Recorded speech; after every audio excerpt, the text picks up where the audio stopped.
केस गळती पूर्णपणे बंद होऊन केस लांब आणि दाट होण्यासाठी म्हणा किंवा केसांमध्ये चमक येण्यासाठी म्हणा की केस जे आहे ते सिल्की शायनी होण्यासाठी आपण जे तेल बनवलेलं आहे हे जे तेल आहे ते कसं लावायचं हा प्रश्न बऱ्याच ताईंचा असतो। त्यामुळे हा जो व्हिडिओ आहे तो मी बनवत आहे, खूप शॉर्ट मध्ये मी तुम्हाला सांगणार आहे। तर काय करायचंय, हे जे तेल आहे आपलं सोलापुरी ताईचं तेल जे आहे ते हलवायचं आपल्याला या पद्धतीनं, जेवढं लागतं तेवढं तुम्हाला काढून घ्यायचं आहे। तुम्ही असं काढू शकता इथून, पण आतमध्ये कॅप आहे याला होल पाडायचा आहे आणि हे जे तेल आहे ते काढून घ्यायचंय तुमच्या गरजेनुसार, तुम्हाला जितकं लागतं तितकं एका वाटीमध्ये काढा।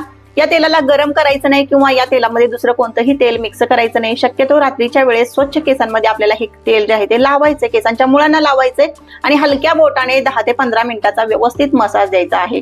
मसाज द्यायचा आहे बोटाने, हाताने घासायचं नाही आपल्याला केसांना, तर हलक्या बोटाने मसाज द्यायचा आहे। जमलं तर तुम्हाला दुसऱ्या दिवशी केस धुवून टाकायचे आहेत, नाही तर तिसऱ्या दिवशी सुद्धा धुवू शकता, पण जास्तीत जास्त वेळ आपल्याला केसांमध्ये तेल जे आहे ते ठेवायचं आहे।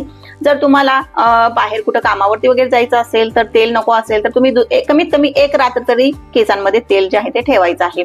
अशा पद्धतीने तुम्हाला आठवड्यातून 2 वेळा करायचं आहे। मुलं 3 वेळा करू शकतात, लेडीज ज्या आहेत त्या 2 वेळा तुम्ही असं आठवड्यातून करा आणि त्यानंतर साधारणतः 1 ते 1.5 महिन्यानंतर तुमचे केस जे आहेत ते केस गळती जे आहे ते तुम्हाला बंद झालेले दिसणार आहे। शिवाय पुढे जर तुम्ही फॉलो केला तर तुमचे केस लांब आणि दाट सुद्धा होणारे आहेत।